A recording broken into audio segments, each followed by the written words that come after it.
You have interviewed more than 1,500 people with near-death experiences. I started out as an agnostic. It was kind of the beginning of my journey to faith in Christ. What happens when these people die? The consistent commonalities would be that they leave their body and they're usually up above their body watching what's going on in the room. And this is what started to convince me as a skeptical engineer. When they are resuscitated, they can report on things that happened in the room while they had no brainwaves. Wow. So where are these memories being stored? I believe that the tunnel and the angels are there for protection.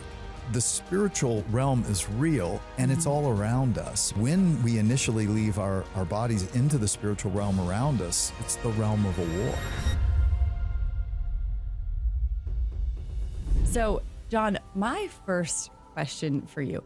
You have interviewed more than 1,500 people with near-death experiences throughout about 35 years. So how did you even get into that and start down this path? Yeah, either interviewed or studied, but I started out as an agnostic. So it was kind of the beginning of my journey to faith in Christ. I grew up very curious. I ended up studying engineering. My mind just works that way. I want to know why and how do you know? And I had come to the conclusion that Jesus was probably just a good man turned into a legend. God, you just can't know. There's no evidence. And so I was kind of going my own way when my dad was dying of cancer. And someone gave him the very first research that coined the term near-death experience. So we're talking about, I actually don't like the term near-death experience because the people I study are not nearly dead. They're dead. They're clinically dead. Yeah. No heartbeat, no brain waves. And yet either modern medicine or many times it's just miracle because we're talking sometimes minutes, sometimes hours, and they're resuscitated. They're brought back. And this book was on my dad's bedside table, the one that coined the term near-death experience. I pick it up and I start reading it because my father's dying. And I was blown away. I was like, oh my gosh, this might be the evidence I've been demanding, and so many of them talked about how they were more alive than they've ever felt in a place more real than this has ever felt. And many times in the presence of this God of light, who was love and personal, knew them intimately. Many of them saw Jesus and associated Jesus with this God of light. And I was blown away. I read the whole thing in one night and I said, okay, maybe I need to be more open to the Bible. And so as a result, it was about a year later, a friend invited me into a small group Bible study and I went and I started asking all my questions. And for very different reasons than near-death experiences, I came to faith in Christ. And I think it's so interesting to hear you say that you don't like the term near-death experiences. One, because I would label you as one of the experts on NDEs. And two, I heard on your podcast, you pulled that clip from Joe Rogan when he was interviewing a skeptic.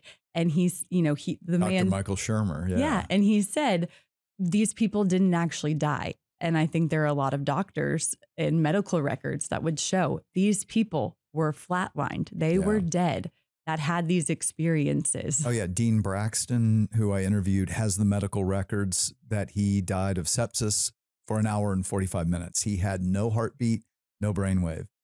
Randy Kay was a CEO that I interviewed, and he interviews a lot of people now, but he was dead in the hospital 30 minutes. So Dr. Mary Neal, spine surgeon, she was pinned under a waterfall for 30 minutes. So these people were dead. But what happens when a person dies and let's just start there. What happens when these people die? So the consistent commonalities would be that they leave their body. And what's interesting is many people who I've interviewed, who, whatever the situation, it might be a tragic accident. Dr. Mary Neal was terrified of drowning. And yet in a kayaking accident, she gets pinned under a waterfall, but she calls out to God and says, Lord, your will be done. and sincerely, and immediately felt held by Jesus. And she was aware of what was going on, but she said, I felt more alive. I felt more wonderful than I ever have in my life. She didn't feel like she was dying. She felt like Mhm. she was coming more alive. And I think that's an important point to make because, you know, there are all kinds of ways that people go from this life into the next, Mhm. but those who know the Lord and those who call on the Lord, he is there Mhm. and he is with them. And he's not the God of the dead. He's the Yeah. God of the living. And we become more alive, more conscious. But what many people say is they leave their body and they're usually up above their body watching what's going on in the room, or if they're resuscitation, Dr. Neil's watching up above on the river where they're trying to find her body. But people are often, like if they have a cardiac arrest or they're in the hospital, they are there in the room. And this is what started to convince me as a skeptical engineer that there's something to this. When they are resuscitated, they can report on things that happened in the room while they had no brain Mhm. waves. Wow. So where are these memories being stored? Yes. How are they discerning this? Unless, like they said, the soul lives on Mhm. beyond the body. And I mean, it's verifiable evidence. We can get more into that later, but they leave their body, they observe what's going on, they feel like they are still themselves. They have a Mhm. body, but it's a spiritual body, just like Paul talked about. Yeah. And, you know, Paul in 1 Corinthians 15 says our bodies are buried in a natural body, but they're raised a spiritual body. Mm. And he says they're buried in weakness, but they're raised in duname, is the Greek word from which we get dynamite, right? They're Yeah. raised in power. And that's a common thing that near-death experiencers say is they felt really literally more alive because their eyesight was perfect, like Mhm. telescopic. The communication is pure, thought to thought, heart to heart, no misunderstanding. Travel, they can move, sometimes gliding, but sometimes it's more like flying. Sometimes it's in a thought and they're there. Mhm. So there are all these things that they're discovering, like not just having 5 senses, but they say more like 50 senses, more alive. So they're in a spiritual body. They look like themselves, but they don't feel like themselves, correct? Like they don't, it's not the physical body that we are in right now. Is that No, right? they feel so themselves that what's really interesting, Abigail, is how many of them, as they're telling me this story and they're getting to, you know, Mhm. somewhere along there, and I go, so do you know you're dead? And they'll pause and kind of go, well, at this point, I'm kind of realizing maybe I am, Yeah. because they're so, it's life goes on. And that's the biggest takeaway that I think people need to understand. Heaven is not discontinuous with this life. It's Mhm. stepping into more life. Mhm. So are they enclosed? Okay, well, interestingly, so like this one bank president I interviewed, Marv Besteman, he was in a hospital in Michigan. He had Mhm. surgery. There were complications afterwards, and he codes, his heart stops, and he said these two guys walk up, and he realized they were angels, Mhm. but they just look like people. Um, and they disconnect him and they take him, and he's in a hospital gown, right? You know, those ones you don't want Yeah. to go out Yeah. in. Not when you Right? want to roll into heaven in. Yeah. And you know, they're usually, there's no zipper in the back. Yep. It's just wide open, right?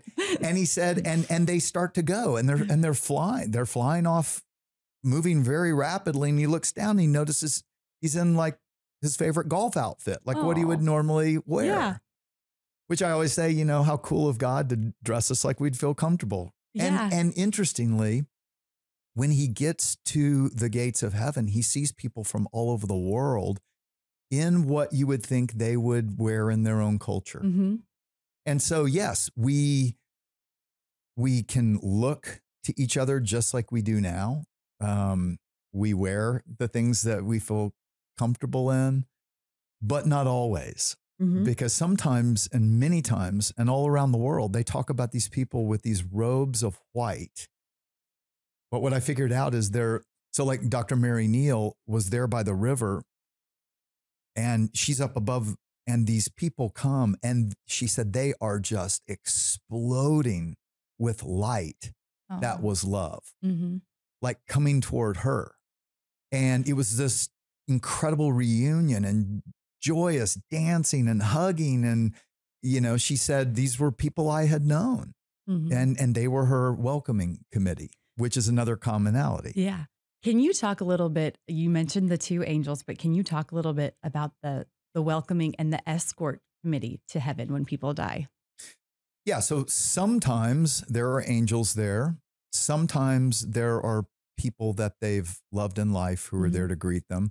Many times I find when they're there right after they leave their body, they're there to tell them it's not your time yet. So it's like God has Wow. sent them to say, Mm-hmm. not yet, you know, Mm-hmm. you got to go back. You have a purpose still. Because many times I find either what happens is after they observe their body, a portal or a tunnel opens up Mm-hmm. and they begin to go through it. Now, not always. Sometimes there are angels there, and the angels are transporting them. But what's fascinating is I believe that the tunnel and the angels or the welcoming committee are there for protection.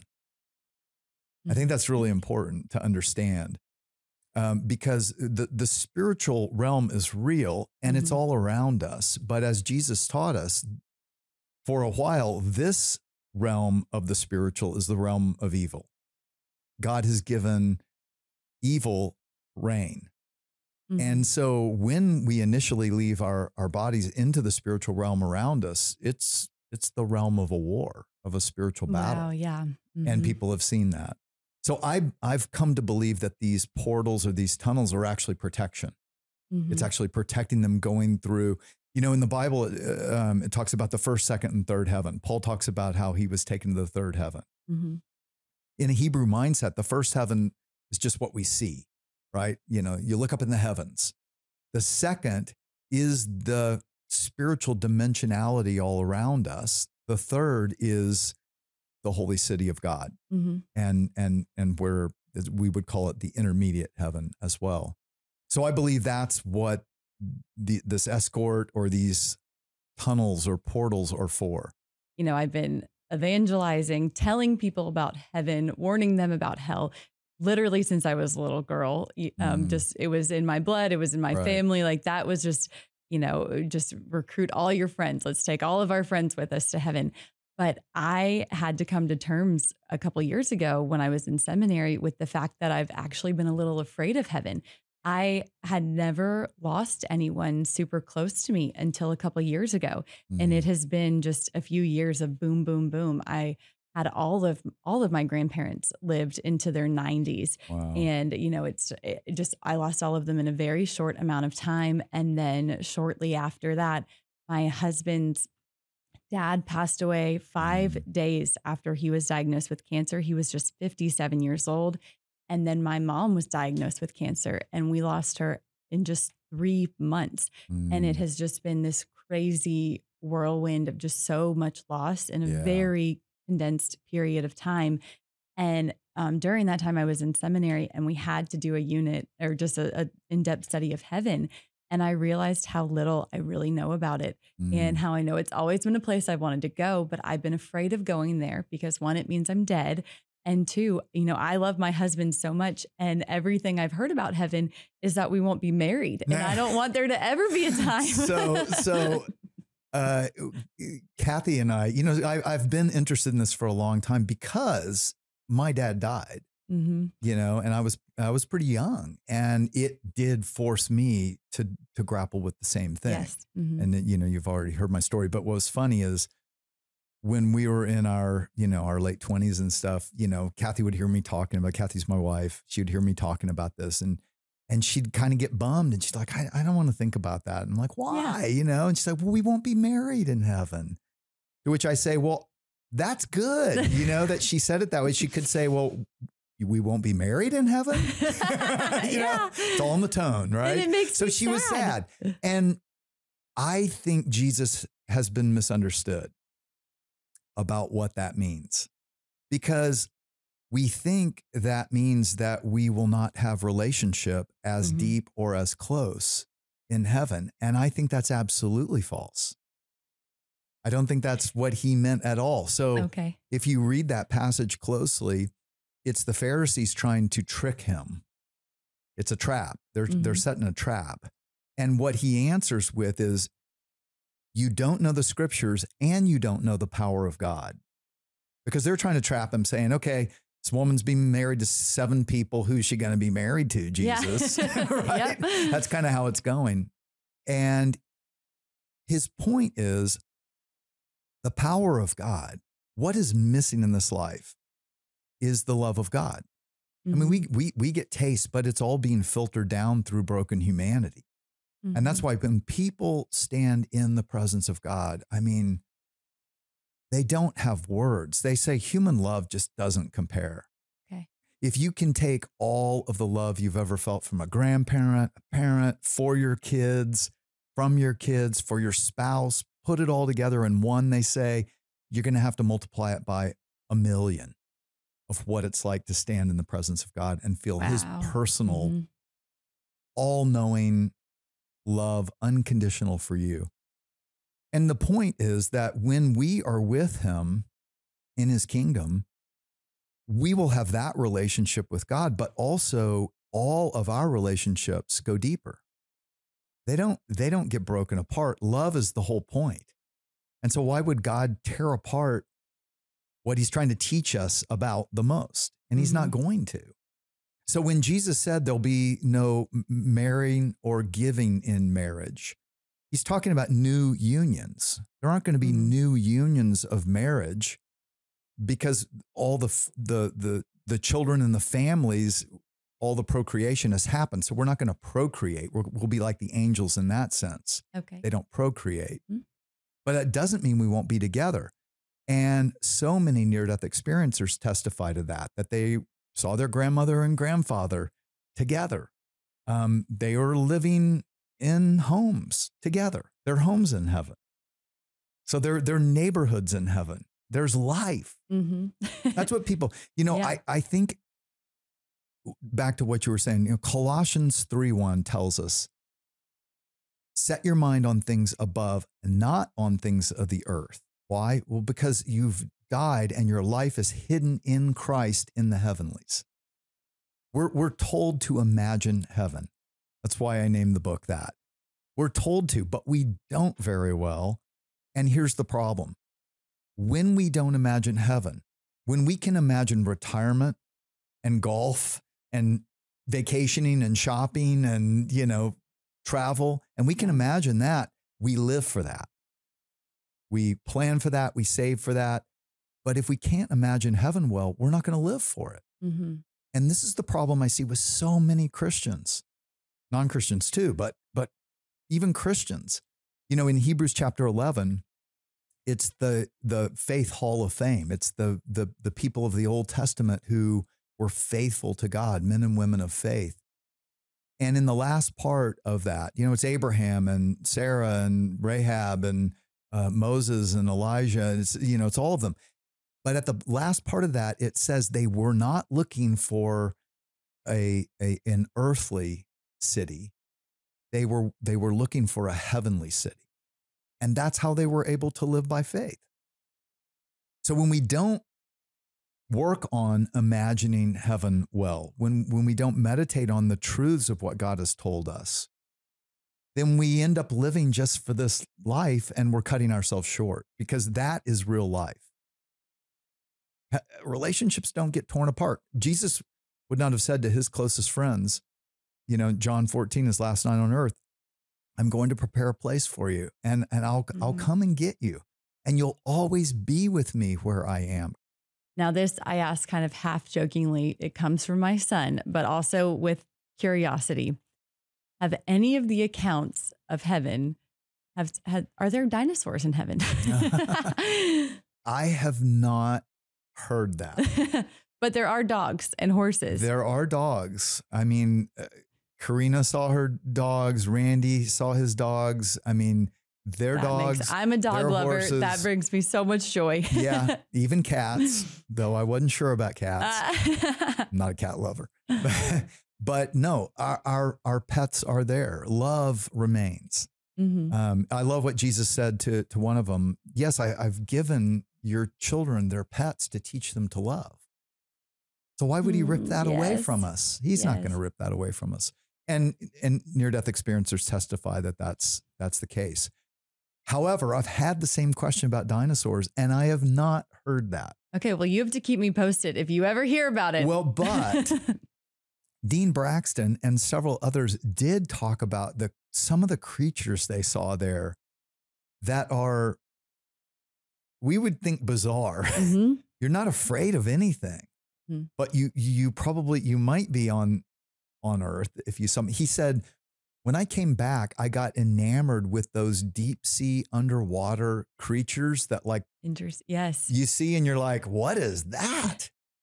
And, I think, Abigail, we fail to realize the mind of God.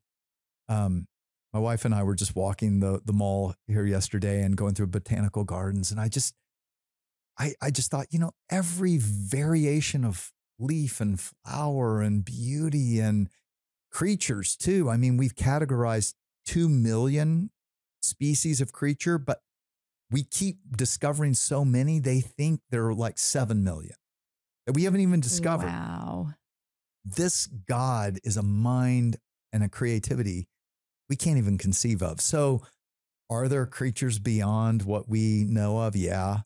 Might there be dinosaurs somewhere? Yeah, maybe. I just don't know. I don't. If I don't know, I don't say. All right. Well, you've given me enough to report back to Daniel. So he will be Okay. I think he'll be at least excited about just the Maybe. mystical, potentially scary things people have seen or would be scary on Earth. Yeah. Okay. Well, for those of you who've been listening, we are going to do part 2 with John because he has way more insights to share with us. And while we have him here, we just want to take advantage of all of his knowledge on life after death. So next week, be sure to tune back in.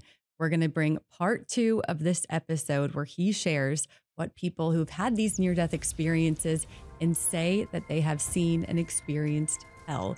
So John, thank you so much for joining us, for being willing to sit through 2 episodes. Thank you.